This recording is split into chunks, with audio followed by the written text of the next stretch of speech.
cambiar de tema. Un estudio de la Superintendencia de Seguridad Social registró que las licencias médicas digitales por COVID-19 bordean las 35.000, donde los permisos, escuche bien, por trastornos psicológicos aumentaron en un 29%.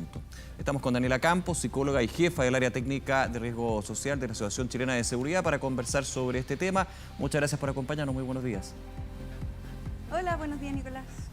A ver, hemos estado hablando varias semanas de la situación de la salud mental, porque claro, nos enfocamos en lo que es el tema sanitario, propiamente tal, COVID-19, la situación de la red asistencial, pero hay una enfermedad que también empieza a aparecer, pero está más escondida, que es justamente los trastornos psicológicos debido al confinamiento, debido a la incertidumbre, debido a problemas que se arrastran de antes.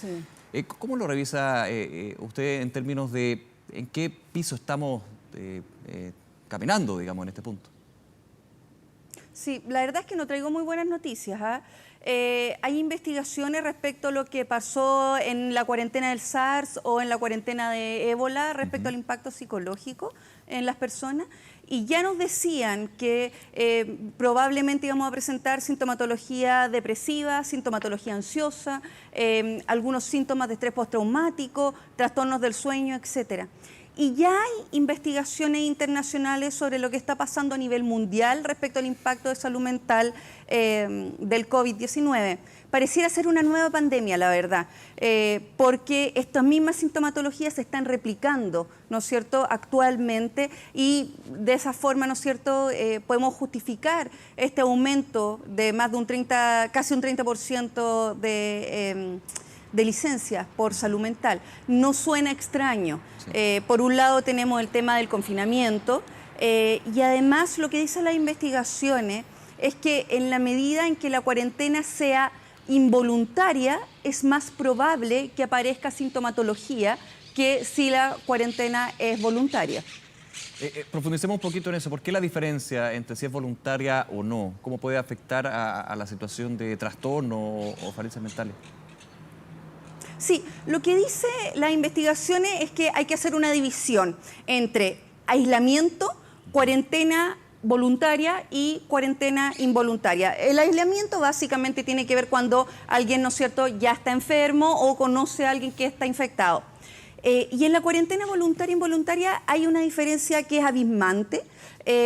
Por un lado tiene que ver con, ¿no es cierto?, la obviedad de la voluntariedad respecto a la cuarentena, pero además tiene que ver con factores que son negativos y que impactan aún más. En ese sentido, en la medida en que la cuarentena es involuntaria, pero además no sabemos cuándo va a acabar, cuando hay, ¿no es cierto?, problemas económicos involucrados, cuando no hay acceso a comprar alimento o comprar medicina, que en este caso no es la situación, pero por ejemplo en la situación del ébola hubo un momento en donde la cuarentena fue involuntaria y además no se pudo acceder, ¿no es cierto?, a estos suministros.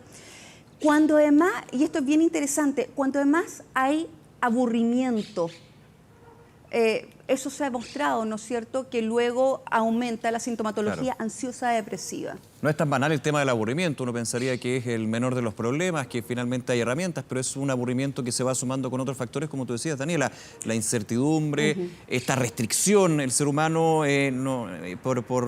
por génesis, digamos, no está acostumbrado a esto de que le restrinjan el poder movilizarse, el poder caminar, el poder tomar aire, el poder estar trabajando también. Ese es el punto.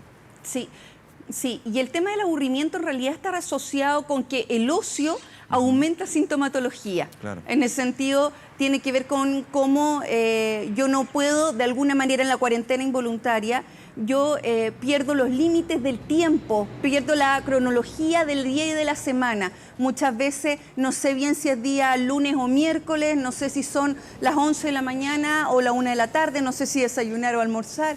En ese sentido también, ¿no es cierto?, obviamente hay herramientas para manejar cada uno de estos factores que pueden, ¿no es cierto?, ser negativos. Vamos con eso, Daniela. Creo que es muy importante ver las herramientas, lo que tengo a la mano y también la ayuda a la que puedo recurrir, considerando otro punto que agrego al análisis que estamos conversando. Aquí hay muchos problemas mentales que se vienen arrastrando también desde antes. pongo el nombre estallido social. Hemos hablado varias veces de que el estallido Sí, sí. social tuvo ese efecto también de los mismos puntos. Incertidumbre, ansiedad, problemas en el sueño. O sea, esto se ha ido arrastrando. Sí, es indudable. Es decir, es una suma, ¿no es cierto?, de situaciones complejas y que en ese sentido tenemos que tener en cuenta que cierta sintomatología, ¿no es cierto?, va a ser normal en esta situación anormal, pero que hay cosas que podemos hacer. A nivel organizacional, las personas que están trabajando pueden obtener, ¿no es cierto?, el apoyo organizacional desde el bajar un poco la incertidumbre, desde sentir el apoyo, ¿no es cierto?, de su organización, pero también a nivel individual. Nosotros podemos hacer cosas para mejorar nuestra higiene del sueño, para hacer una distancia psicológica entre lo laboral y lo doméstico. Podemos hacer, ¿no es cierto?, cosas para llenar, ¿no es cierto?, nuestro horario de actividades que sean placenteras, que sean agradables. Estamos en una situación compleja, pero tenemos que tomar, ¿no es cierto?, las riendas hoy día. Claro, eso es el fuero de uno, pero te hago la pregunta también, Daniela, desde las empresas, los empleadores, ¿cómo han visto el abordar este riesgo psicosocial que, insisto, se va acumulando, que llega a problemas tan de fondo como, por ejemplo, la automedicación? Y la empresa tiene un rol importante ahí, porque finalmente también es Indudable. un espacio, el trabajo es un espacio donde nos desenvolvemos y ahora, a través del teletrabajo, los que pueden, no tienen ese elemento de, por ejemplo, conversar con un compañero de trabajo sobre lo que lo molesta, sobre lo que tiene la ansiedad. ¿Cómo están viendo ese punto? Sí, nosotros en marzo hicimos una investigación en la Asociación Chilena de Seguridad viendo cuál estaba siendo hoy día el impacto, ¿no es cierto?, en marzo. Y vimos que el primer gran factor tenía que ver con la sobrecarga laboral. La segunda tenía que ver con la motivación y la tercera con el miedo a perder el empleo. Y si te fijas, estos tres factores están estrechamente conectados. Totalmente. O sea, no suena extraño que una persona que tiene miedo a perder el empleo tenga baja motivación y además se sobrecargue, ¿no es cierto?, de una forma primero interna, pero además acepte la sobrecarga a nivel organizacional. En ese sentido, hoy día tenemos manejos de empresas muy, muy positivas. Y otras no tanto, obviamente.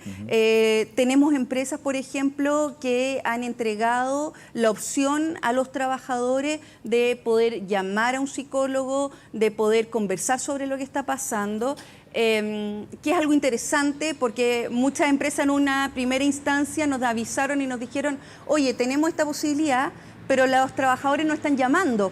Y cuando levantamos lo que estaba sucediendo, tenía que ver con que, claro, la llamada era confidencial, pero no era anónima. Entonces, en ese sentido, si una persona va a llamar por teléfono, pero sabe que luego su jefatura, ¿no es cierto?, va a saber que ella está llamando o que él está llamando a un psicólogo, lo más probable, dado lo que yo comentaba antes, es que no va a llamar. Le da Entonces, miedo en ese porque sentido, piensa que la tenemos jefatura va a pensar que aquí hay un riesgo en el trabajador. Y puede ser un riesgo Exacto, para ellos. todavía hay un estigma. Ya. Sí, claro, Claro. sí, claro. Entonces, en ese sentido, necesitamos que las herramientas que tengan las organizaciones sean herramientas que sean bien pensadas, que tengan, ¿no es cierto?, relación con el tipo de trabajador que tengan. Hoy día tenemos hartos trabajadores que están haciendo teletrabajo, pero también tenemos jefaturas que muchas veces no están cuidando la situación de teletrabajo, porque no estamos acostumbrados, porque además es un teletrabajo en una situación anormal, por lo tanto no es un teletrabajo normal. Y en ese sentido necesitamos que las empresas y que las organizaciones sean capaces de dividir lo laboral de lo doméstico en el ámbito, ¿no es cierto?, del trabajador. Eso significa que si la jornada del trabajador termina a las 6 de la tarde, no se envíe un WhatsApp a las 9 de la noche. Claro. Aun cuando en el WhatsApp diga, oye, lee esto en la mañana. No, ya lo leyó en la tarde y ya invadió su vida privada, que ya está siendo invadida en el teletrabajo. Un tema súper relevante a no dejar en un segundo plano. De hecho, el gobierno ya anunció que en los próximos días se estaría conociendo este Plan Nacional de Salud Mental, así que vamos a estar muy atentos a eso. Daniela, gracias por esta conversación. Que estés muy bien. Un gusto. Nos vemos.